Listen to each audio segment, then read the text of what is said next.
It's just sort of been reborn, revigorated. There's a lot of cool things happening with Speedweek this year, kicking off on Boxing Night.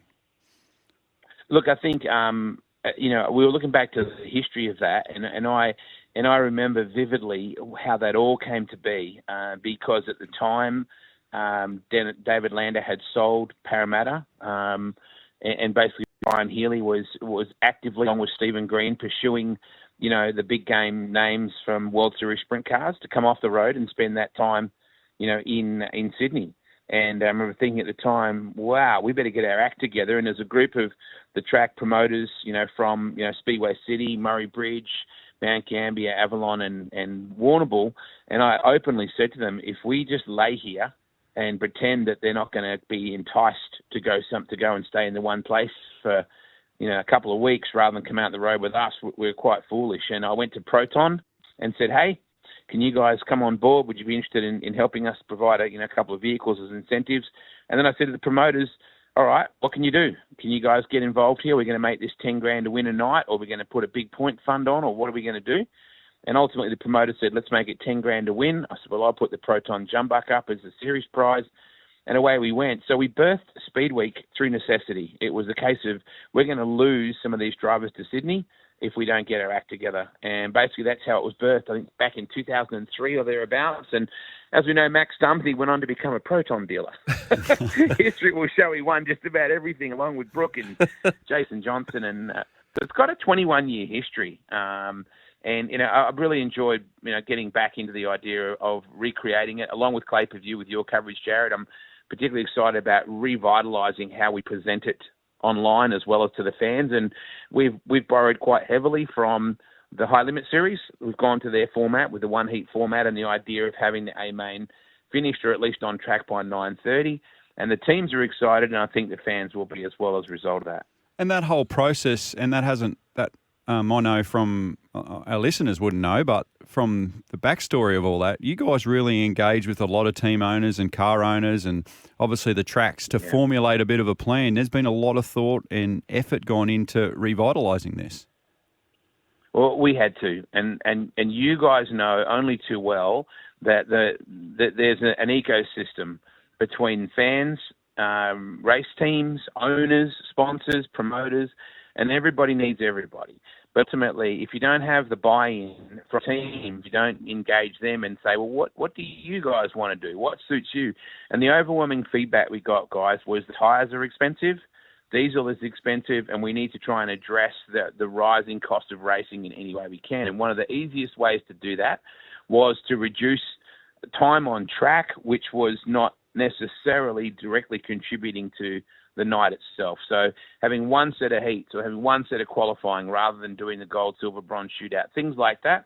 And the overwhelming response was, yep, we want to be on the road earlier. Yep, we want to protect the fans by not making them travel so late, all those sort of things. So it kind of, the response was actually something that surprised me the most was the teams all agreed that they wanted to have less money on the winner's side and more spread throughout the field. And that was super important to us, that 99.9% of the team said, don't make it 10 grand to win, make it 8 and make it 800 to start. We need teams to be able to afford to compete with us.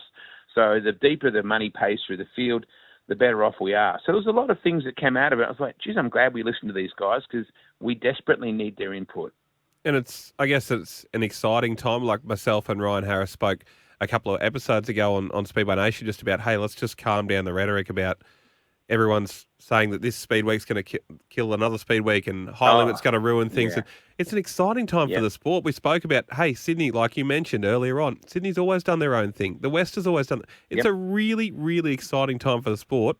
And when it becomes these situations where we need to, hey, we've got to lift our game to make sure we're better, it improves the product for the whole community, for the drivers, for the spectators, for the venues. It improves the product for everyone. So it's been a bit of a watershed moment for the working group down there with Speedweek. And I guess the revitalised Speedweek that we're going to see this year, perfect way to kick off things down at Tulma, Wade.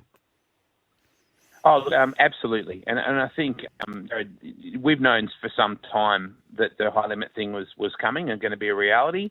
And we knew that the date was going to be around the same time as what we were doing. So there was no point in throwing the toys out of the cot. It's like, We just need to do what we do better. And probably even a bit of a world of high limit analogy right there. Right? No point trying to say, well, we should have, our cars should be the primary, source of entertainment in this deal, and the Speedweek should be stronger.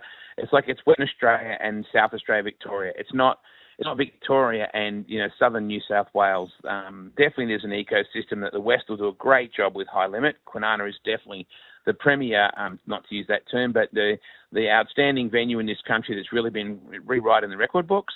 We're just excited to do what we do, and we'll keep doing what we do as well as we can.